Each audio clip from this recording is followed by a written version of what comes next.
제 얘기를 조금 드리겠습니다. 저는 텔레비전을 보고 있다가 갑자기 화면이 바뀌면서 윤석열 대통령의 무도한 반국가 세력이라느니 무슨 소굴이라느니 이런 말을 들으면서도 왜 그러지 믿지 않았어요. 비상계엄을 선포한다는 얘기를 듣고 솔직히 살 떨렸습니다. 이재명 대표에게 바로 전화했어요. 집에서 나오셔야 된다고, 피신해야 된다고. 그때 이재명 대표의 첫 반응이 이거였어요. 아, 그거 딥페이크 아니에요? 이거였어요. 아, 설마 그럴 리가 있겠어요? 그래서 제가 그랬어요. 실제 상황입니다. 빨리 집을 나와서 피신해야 됩니다. 그리고 저도 수행비서에게 바로 전화해서 집으로 바로 오라고 했어요. 그리고 곧바로 집을 빠져나와서 국회 담장을 제가 넘었습니다. 국회를 360도 빙빙 돌았는데 출입문을 다 봉쇄했어요. 그럼에도 불구하고 일단 본회의장을 가야 된다. 빨리 이것을 해제 의결을 해야 된다. 그래서 국회 후문 쪽 운동장 담을 제가 뛰어넘었습니다. 수행비서도 나중에 들었는데 뛰어넘으려고 했는데 경찰이 막았대요. 그래서 저 혼자 본청 앞까지 걸어오는데 그 길이가 굉장히 길었어요. 속으로 그런 생각했습니다. 계엄군들이 본청 정문을 에워싸고 있으면 나는 체포를 당하러 가는 건데 이렇게 가는 것이 맞나? 이런 생각이 들었습니다. 그렇지만 본청을 향해서 갈 수밖에 없었어요. 제가 비록 잡혀갈지라도 가야 된다고 생각했어요. 많은 국회의원들이 그런 두려움과 분노, 치떨림을 안고 본청을 향했습니다. 저는 88년 안기부에 연행돼서 4시간 동안 을지로 이름도 알지 못한 호텔방에서 수도물이 콸콸 틀어진 물고문의 위협 상태에서 4시간 동안 팬티바람으로 수건으로 눈을 가린 채 4시간 동안 고문 폭행을 당했습니다. 그때 생각이 막 나더라고요. 그렇지만 본청으로 갈 수밖에 없었습니다. 비록 잡히더라도 가야 되겠다. 많은 국회의원들이 이렇게 생각했습니다. 저희 국회의원들 지금 오늘 증언을 보더라도 다 잡혀갈 뻔했어요. 특히 저는 체포 대상에도 포함이 되어 있네요. 잡혀가면 무작정 때렸을 거예요. 무작정 폭행했을 거예요. 왜? 기를 죽이려고. 속성이 그렇게 되어 있습니다.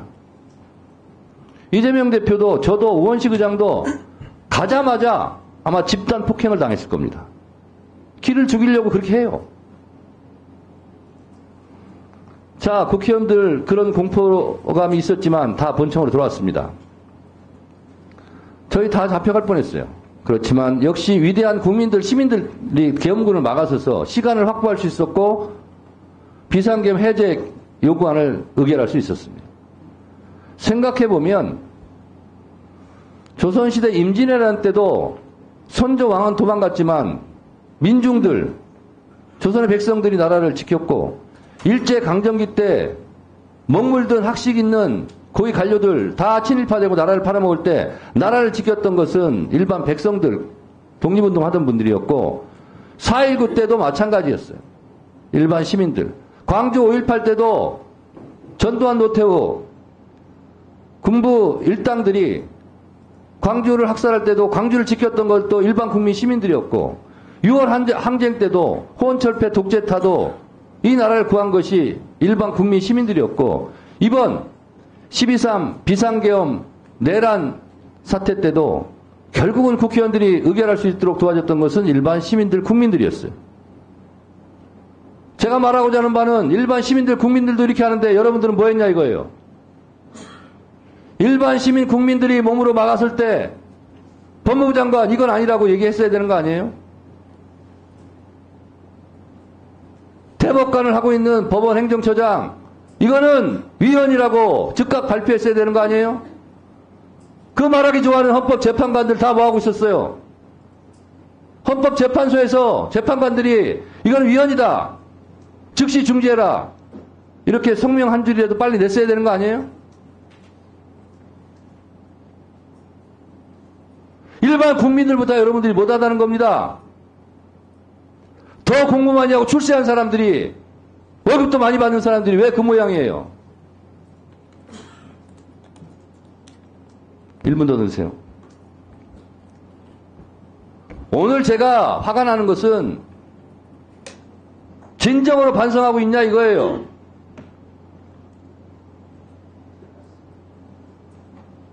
지금 특전사령관, 수방사령관 대사가 기울으니까 지금은 반성하고 있는 것처럼 뭘 폭로하고 있고 하지만 명령을 거부했냐 이거예요.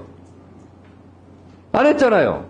이제 와서 말을 갈아타는 것밖에 더 됩니까?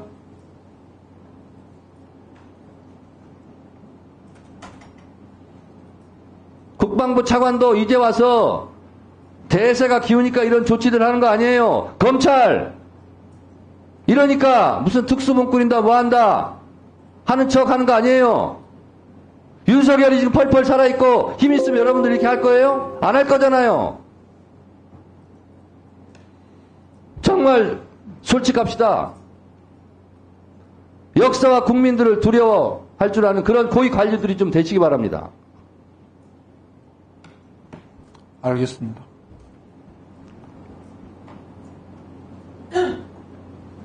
한마디씩 하세요. 법무장관. 네. 한 말씀 하세요. 위원장님 말씀 잘 듣고 저희들이 뭐 제가 공직을 얼마나 더 앞으로 할지 모르겠습니다만 염두에 두고 잘 하도록 하겠습니다. 법원 행정처장도 한 말씀 하세요. 예. 일반 국민들의 높은 시민의식에 다시 한번 경의를 표하고 저 자신부터 제자리에서 국민의 기본권 보장의 최고로서의 어떤 사업부 위상을 강화하기 위해서 노력하겠습니다. 진짜 국민들에게 감사하시기 바랍니다. 국민들 아니었으면 큰일 날 뻔했어요. 헌법재판소도 한 말씀 하세요. 그 상황의 지금 심각성과 지금 이 일이 벌어진 것에 대해서 굉장히 좀 참담한 심정을 가지고 있습니다. 앞으로라도 진행되고 있는 헌법재판소 본안 사항에 대해서 최선을 다해서 노력하겠습니다. 법제처장님도 한 말씀 하세요.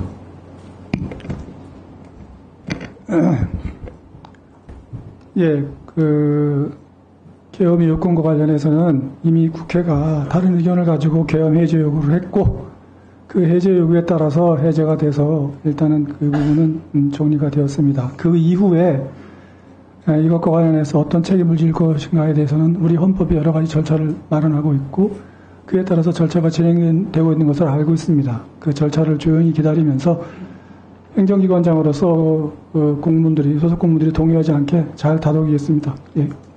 역시 반성과 상관 없으시군요. 오동훈 공수처장도 오늘 한마디도 안 하시는데 한 말씀 하세요. 네. 헌정질서 중단을 회복시켜준 국회의원님들과 국민들께 경의를 표합니다.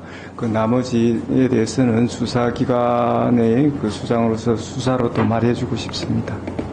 네, 조은석 감사원장 대행도 한 말씀 하세요. 예, 저희도 뭐 충격 속의 TV 중계를 지켜봤는데요. 시민들과 의원님들의 그 용기가 오늘날 저희가 이 자리에서 이런 말씀을 드릴 수 있는 기회가 된 게 아닌가 싶습니다. 감사합니다.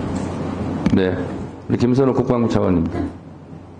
예, 차관으로서 이런 사태를 막지 못한 책임이 가볍지 않다는 거 잘 인식하고 있습니다.